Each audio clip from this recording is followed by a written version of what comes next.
خالق و مخلوق کے عارف۔ نبی کریم صلی اللہ علیہ وآلہ وسلم اللہ تعالیٰ کے آخری نبی اور رسول تھے۔ آپ پر وحی کے ذریعے سے پیغام الہی اتارا جاتا اور پھر آپ اپنی زبان مبارک سے اسے انسانوں تک پہنچاتے۔ اس مقصد کے لیے ایک طرف آپ خدا اور دوسری طرف انسانوں سے پوری طرح متعلق تھے۔ خالق و مخلوق سے آپ کا یہ تعلق محض رسمی نہیں تھا، بلکہ آپ کی سیرت کا مطالعہ یہ بتاتا ہے کہ جس طرح آپ خدا کو جانتے تھے کوئی نہیں جانتا تھا، اور جس طرح مخلوق کو سمجھتے تھے کوئی نہیں سمجھ سکتا تھا۔ آپ بلا شبہ اس دنیا میں خالق و مخلوق کے سب سے بڑے عارف تھے۔ اس کا اندازہ سیرت طیبہ کے 2 واقعات سے کیا جا سکتا ہے، ایک مکی زندگی کا واقعہ ہے اور دوسرا مدنی زندگی کا۔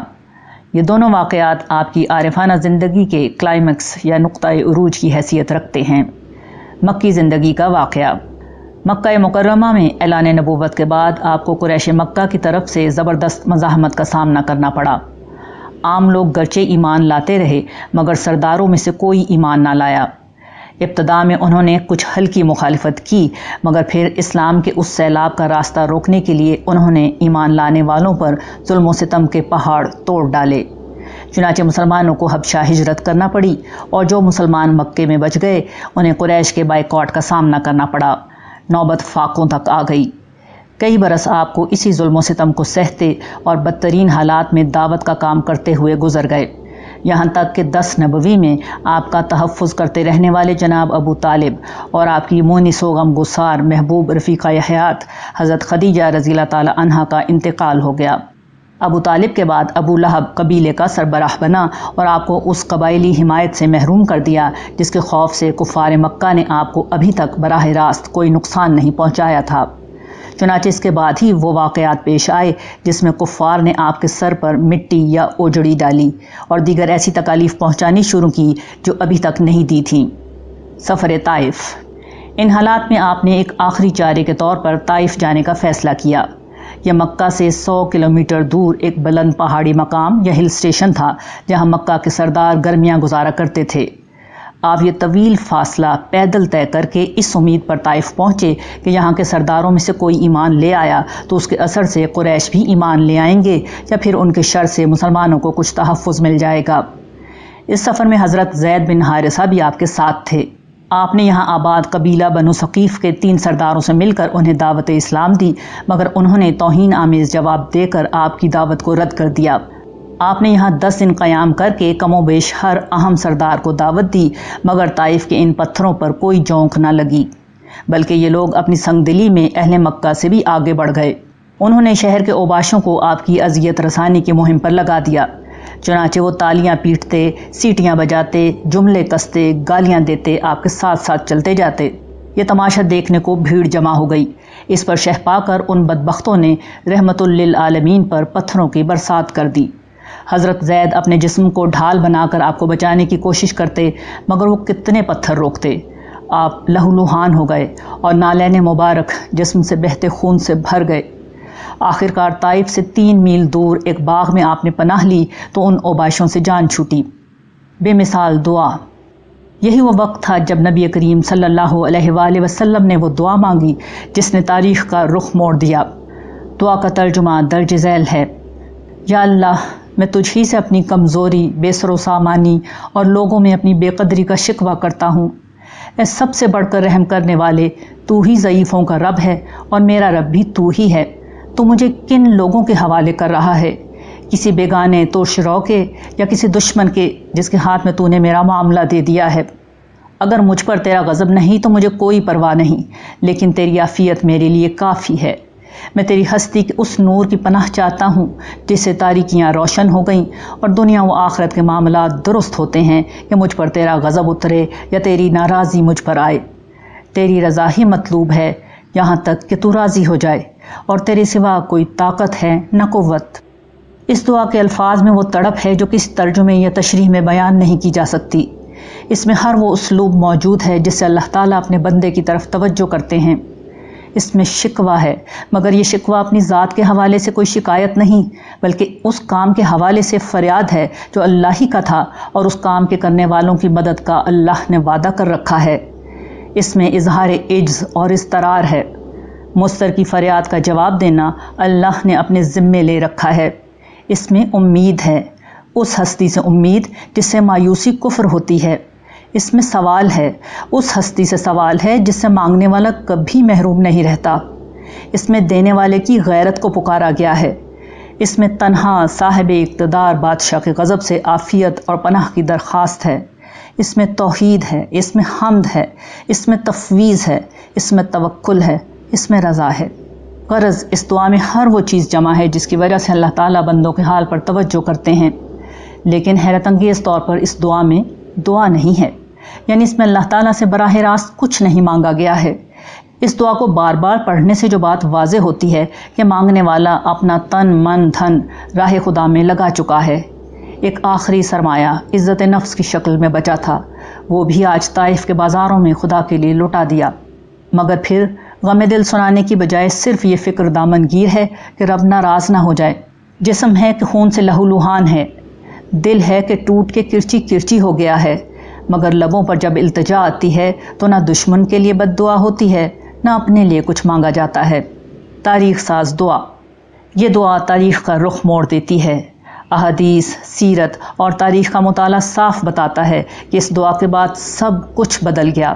فوراً جبرائیل امین کو بھیجا گیا، ان کے ساتھ پہاڑوں پر مامور فرشتے کو بھیجا گیا کہ ان گستاخوں کو پہاڑوں کے بیچ میں کچل دیا جائے۔ یہ اپنے محبوب کی وہ تالیف قلب کی گئی جو کبھی کسی دوسرے رسول کی نہیں کی گئی کہ قوم کا فیصلہ رسول کے ہاتھ میں دے دیا، مگر رحمت للعالمین نے انہیں معاف کر دیا۔ پھر واپسی میں جنوں کی جماعت کو آپ کے پاس بھیجا اور پھر بتایا کہ یہ انسان تمہاری بات نہیں مانتے تو جن تو مان رہے ہیں۔ مکہ میں ابو لہب کی جگہ مطعم بن عدی نے آپ کو اپنی پناہ میں لے لیا اور اعلان کر دیا کہ کوئی آپ کو نقصان پہنچانے کی کوشش نہ کرے۔ یہ 3 کام تو اسی سفر سے واپسی پر کر دیے گئے۔ پھر اسی برس معراج و اسرا کے واقعات میں مستقبل کا فیصلہ واضح طور پر سنا دیا گیا کہ بنی اسماعیل سے مکہ اور بنی اسرائیل سے بیت المقدس لے کر اب قیامت تک کے لیے تمہیں اور تمہارے نام لیواؤں کو امامت عالم دے دی جائے گی۔ یہ محض وعدہ نہ تھا، بلکہ اسی سال یثرب کے لوگوں نے اسلام قبول کیا، جس کے بعد ہجرت مدینہ ہوئی اور آپ ایک بادشاہ کی حیثیت سے مدینہ میں داخل ہوئے، اور چند ہی برسوں میں فتح مکہ کے بعد پورے عرب کے تنہا حکمران بن گئے۔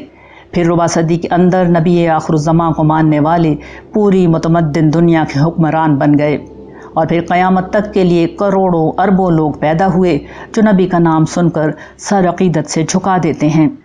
کوئی شخص وہ لمحہ اگر متعین کرنا چاہے جب یہ سب کچھ ظہور پذیر ہونا شروع ہوا تو بلا شبہ وہ لمحہ اس دعا کو مانگنے کا لمحہ تھا۔ یہ دعا ایک غیر معمولی عارف اور غیر معمولی سیرت و کردار کی شخصیت کی زبان مبارک ہی سے ادا ہو سکتی ہے، جس میں سب کچھ تھا، بس دعا ہی نہیں تھی۔ اللہ تعالیٰ کی جگہ کوئی اور ہوتا تو اس دعا کو سن کر حیرت میں پڑ جاتا، مگر عالم الغیب کو کسی بات پر حیرت نہیں ہوتی۔ لیکن اس دعا نے صاحب عرش کے در پر اس طرح دستک دی کہ ہر دروازہ کھل گیا۔ یہ ثمرہ بلا شبہ اس بات کا تھا کہ پکارنے والا آخری درجے میں اللہ تعالیٰ سے واقف ہے۔ مدنی زندگی کا واقعہ۔ دوسرا واقعہ وہ ہے جس کا تعلق انسانوں سے ہے، اور یہ انصار مدینہ کے حوالے سے فتح مکہ کے بعد پیش آیا۔ اس وقت صورتحال بہت بدل چکی تھی، مکہ فتح ہو چکا تھا۔ حنین کی وادی میں یقینی شکست کو اللہ تعالیٰ کی خصوصی نصرت نے فتح میں بدل دیا تھا۔ اس موقع پر مسلمانوں کو بہت زیادہ مال غنیمت ہاتھ لگا۔ اس جنگ میں مکہ کے ان 9 مسلموں کی بڑی تعداد شریک تھی جو ابھی ابھی ایمان لائے تھے۔ بصیرت نبوی نے یہ دیکھ لیا تھا کہ اس موقع پر ان کے ساتھ احسان کا رویہ اختیار کیا جائے گا تو اس کا دوہرا فائدہ ہوگا۔ ایک یہ کہ فتح مکہ کے بعد گرچہ یہ لوگ ایمان لے آئے تھے، مگر یہ دراصل شکست خوردہ قوم کے لوگ تھے، ان کی انا بری طرح مجروح ہوئی تھی۔ ایسے میں اگر ان کے ساتھ احسان کا معاملہ کر دیا جائے تو یہ ہر پہلو سے اسلام کے مخلص خادم بن جائیں گے۔ بلا شبہ یہ سوچ ایک حقیقت بھی تھی جسے وقت نے سچ ثابت کر دکھایا، کیونکہ نبی کریم صلی اللہ علیہ وآلہ وسلم کی وفات کے بعد جب ہر طرف مرتدین، جھوٹے مدعیان نبوت اور منکرین زکوٰۃ نے بغاوت کر دی تھی تو اس وقت اہل مکہ پوری قوت کے ساتھ خلافت مدینہ کے ساتھ کھڑے رہے۔ اگر اہل مکہ بھی بغاوت کر دیتے تو پھر صورتحال کو سنبھالنا عملاً ناممکن تھا، کیونکہ وہ صدیوں سے عرب کے سردار تھے۔ بغاوت کو قیادت مل جاتی تو خلافت ختم ہو جاتی، مگر رسول اللہ صلی اللہ علیہ وآلہ وسلم کے عفو درگزر اور پھر اس احسان نے ان کے دل اس طرح جیت لیے کہ مشکل میں وہ ثابت قدم رہے۔ باغیوں نے ان کی مدد چاہی مگر اہل مکہ نے ان کی مدد سے صاف انکار کر دیا۔ تاہم غزوہ حنین کے موقع پر ان کی جانے والی اس خصوصی عنایت کی بنا پر قدیم الاسلام انصار اور خاص کر ان کے نوجوانوں کے دل میں یہ خیال پیدا ہوا کہ اب رسول اللہ صلی اللہ علیہ وآلہ وسلم کے ہم وطن اور ہم نسب قریش ایمان لے آئے ہیں، اور اس موقع پر ان کو عطا کرنا اور انصار کو نہ دینا اس بات کی علامت ہے کہ ہماری حیثیت ختم ہو چکی ہے۔ پھر ایک دوسرے پہلو سے انہیں اس عمل سے یہ محسوس ہوا کہ یہ ہماری خدمات کو نظر انداز کرنے کے مترادف ہے۔ اس میں کوئی شک نہیں کہ اسلام کی خدمت میں جو خدمات انصار کی تھیں اس میں ان کا مد مقابل عرب میں کوئی نہ تھا۔ پورے عرب کی دشمنی مول لے کر ایمان لانا اور مدینے کا اقتدار اپنی خوشی سے اللہ کے نبی کے حوالے کرنے سے لے کر ہر جنگ میں سب سے زیادہ شہادتیں دینا، مواقعات میں اپنا مال و اسباب مہاجرین میں برابر تقسیم کرنے سے لے کر غزوہ حنین تک اس وقت رسول اللہ کی پکار کا جواب دینا جب دوسرے لوگ بھاگ رہے ہوں، بہت بڑی بات ہے۔ ایسے میں مال غنیمت میں بڑے حصے کی توقع کرنا اور اسے نہ ملنے پر دل گرفتہ ہونا ایک فطری عمل تھا۔ چنانچہ یہ باتیں پھیلیں اور رسول اللہ کے کانوں تک بھی جا پہنچی۔ اس پر آپ نے تمام انصار کو ایک جگہ جمع کیا۔ اس موقع پر جو انصار سے آپ نے گفتگو فرمائی وہ بلا شبہ انتہائی غیر معمولی گفتگو تھی۔ آپ کا خطبہ، اس موقع پر جو گفتگو آپ نے فرمائی وہ درج ذیل ہے۔ اللہ کی حمد و ثنا کے بعد آپ نے فرمایا، انصار کے لوگوں، یہ تمہاری کیا چہمگوئی ہے جو میرے علم میں آئی ہے، اور یہ کیا ناراضگی ہے جو جی ہی جی میں تم نے مجھ پر محسوس کی ہے؟ کیا ایسا نہیں ہے کہ میں ایسی حالت میں تمہارے پاس آیا کہ تم گمراہ تھے، اللہ نے تمہیں ہدایت دی، تم محتاج تھے، اللہ نے تمہیں غنی بنایا، اور باہم دشمن تھے، اللہ نے تمہارے دل جوڑ دیے؟ لوگوں نے کہا، کیوں نہیں، اللہ اور اس کے رسول کا بڑا فضل و کرم ہے۔ اس کے بعد آپ صلی اللہ علیہ وسلم نے فرمایا، انصار کے لوگوں، مجھے جواب کیوں نہیں دیتے؟ انصار نے عرض کی، یا رسول اللہ، بھلا ہم آپ کو کیا جواب دیں؟ اللہ اور اس کے رسول کا بڑا فضل و کرم ہے۔ آپ نے فرمایا، دیکھو خدا کی قسم، اگر تم چاہو تو کہہ سکتے ہو اور سچ ہی کہو گے، اور بات سچ مانی بھی جائے گی کہ آپ ہمارے پاس اس حالت میں آئے کہ آپ کو جھٹلا دیا گیا، ہم نے آپ کی تصدیق کی، آپ کو بے یار و مددگار چھوڑ دیا گیا تھا، ہم نے آپ کی مدد کی، آپ کو دھتکار دیا گیا تھا، ہم نے آپ کو ٹھکانہ دیا، آپ محتاج تھے، ہم نے آپ کی غمخواری اور غمگساری کی۔ اے انصار کے لوگوں، تم اپنے جی میں دنیا کی اس عارضی دولت کے لیے ناراض ہو گئے جس کے ذریعے سے میں نے لوگوں کا دل جوڑا تاکہ وہ مسلمان ہو جائیں اور تم کو تمہارے اسلام کے حوالے کر دیا تھا۔ اے انصار، کیا تم اس سے راضی نہیں کہ لوگ اونٹ اور بکریاں لے جائیں اور تم اللہ کے رسول کو لے کر اپنے ڈیروں میں پلٹو؟ اس ذات کی قسم جس کے ہاتھ میں محمد کی جان ہے، اگر ہجرت نہ ہوتی تو میں بھی انصار ہی کا ایک فرد ہوتا۔ اگر سارے لوگ ایک راہ چلیں اور انصار دوسری راہ چلیں تو میں بھی انصار ہی کی راہ پر چلوں گا۔ اے اللہ، رحم فرما انصار پر، ان کے بیٹوں پر اور ان کے بیٹوں کے بیٹوں پر۔ رسول اللہ صلی اللہ علیہ وسلم کا یہ خطاب سن کر لوگ اس قدر روئے کہ داڑیاں تر ہو گئیں اور کہنے لگے، ہم راضی ہیں کہ ہمارے حصے اور نصیب میں اللہ کے رسول ہوں۔ اس کے بعد اللہ کے رسول واپس ہو گئے اور لوگ بھی بکھر گئے۔ انسان کی معرفت، یہ خطبہ اس بات کی بہترین مثال ہے کہ رسول اللہ صلی اللہ علیہ وآلہ وسلم کس طرح انسانوں کے مزاج کو سمجھنے والے تھے اور کتنی خوبصورتی سے آپ نے اس صورتحال کو کنٹرول کیا۔ پہلے قانون اور حقائق کی سطح پر مخاطب ہو کر ان پر یہ واضح کیا کہ نعمت ایمان سے لے کر دنیا میں ملنے والی فراخی، اقتدار اور غلبے کی جو کیفیت انصار کو آج حاصل ہے وہ رسول اللہ صلی اللہ علیہ وآلہ وسلم کا صدقہ ہی ہے۔ انہوں نے بلا تعمل یہ بات مان لی۔ اگر اب بات یہیں ختم کر دیتے تب بھی فوری مسئلہ ختم ہو جاتا، مگر اس کے بعد جو کچھ آپ نے کہا وہ کسی کے سانوں گمان میں بھی نہ تھا۔ آپ نے انصار کے فضائل اور احسان بیان کیے اور اس خوبی سے انصار کی خدمات کا اعتراف کہ پتھر سے پتھر دل بھی پگھل جائے اور عناد و ناراضگی کی ہر کیفیت دور ہو جائے۔ پھر آخر میں یہ کہنا کہ اے انصار، کیا تم اس سے راضی نہیں کہ لوگ اونٹ اور بکریاں لے جائیں اور تم اللہ کے رسول کو ساتھ لے جاؤ؟ تو گویا لوگوں کے دل و دماغ کو ہلا کر رکھ دینے والی بات تھی۔ اس کے بعد ممکن ہی نہ تھا کہ شیطان کس کے ذہن میں وسوسہ انگیزی کر کے اسے بہکا سکیں۔ چنانچہ وفات رسول کے بعد جب انصار کے کچھ لوگوں نے خلافت کا استحقاق انصار کے لیے ثابت کرنا چاہا تو سیدنا ابو بکر نے اسی موقع پر کیے جانے والے کچھ دیگر ارشادات یاد دلا کر مسلمانوں کے اتحاد کو پارا پارا ہونے سے بچایا۔ رسول اللہ صلی اللہ علیہ وآلہ وسلم کی یہی وہ بے مثل شخصیت تھی جس کے سامنے جو پتھر بھی آیا پگھل کر رہ گیا۔